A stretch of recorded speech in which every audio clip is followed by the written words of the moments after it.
Cédric Espera-Bévignot, ingénieur chez Phoenix. Donc là, je vous présente le Fin 5, notre premier moteur à membrane ondulante.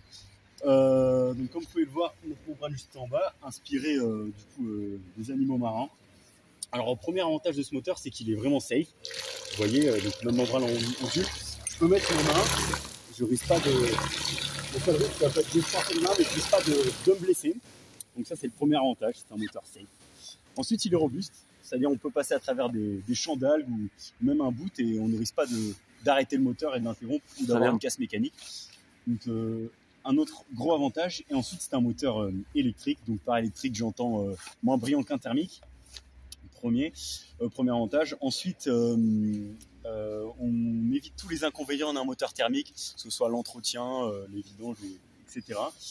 Et il est aussi par électrique, j'entends embarqué, donc on a un smartphone dans la tête du moteur qui permet d'avoir plusieurs informations, notamment sur notre vitesse, sur le pourcentage de la puissance, sur l'autonomie de la batterie et sur la distance qui nous reste à parcourir. Par la suite, on pourra, par exemple les loueurs de bateaux, créer une application où le loueur va pouvoir voir en temps réel sur le plan d'eau où sont positionnés ces bateaux. Et savoir, on a aussi un accéléromètre vu que c'est un smartphone, et savoir par exemple si le client a tapé un caillou ou quelque chose comme ça, et savoir l'utilisation. Je vais vous faire une petite démonstration. Hop. Il est aussi très robuste. J'ai parlé des algues, mais aussi on peut taper des cailloux, on ne risque pas de voiler le moteur. Le moteur se relèvera, mais il fonctionnera toujours. Alors,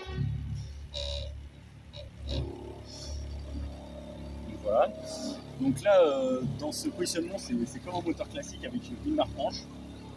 Ensuite, si on veut faire la marche arrière, on lève l'ergot et puis on a un système de rotule. Donc ça a été designé avec Loïc Perron.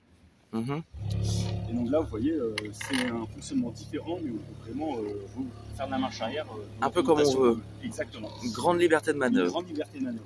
On peut même, si on le veut, si on le souhaite, faire de 360. Oula. Manœuvrer comme on veut, comme on souhaite. Donc ça, c'est un gros avantage. Ensuite, si on va partir en marche avant, c'est super simple. On rappuie. Hop, vous pouvez me remontrer un petit peu, c'est à quel endroit que ça se situe? Donc, je lève. C'est une rotule. La rotule, ok. Et là, j'oriente comme je le souhaite. Ensuite, si je veux repasser en marche avant, je réappuie, je réenclenche. Et là, je suis sur un moteur classique. Très bien. Donc, ce qu'il faut savoir, c'est qu'on a aussi une possibilité de faire ce moteur avec une commande déportée, donc sur console, volant, manette des gaz. Donc, ce sera une manette un peu comme celle-ci. Et avec...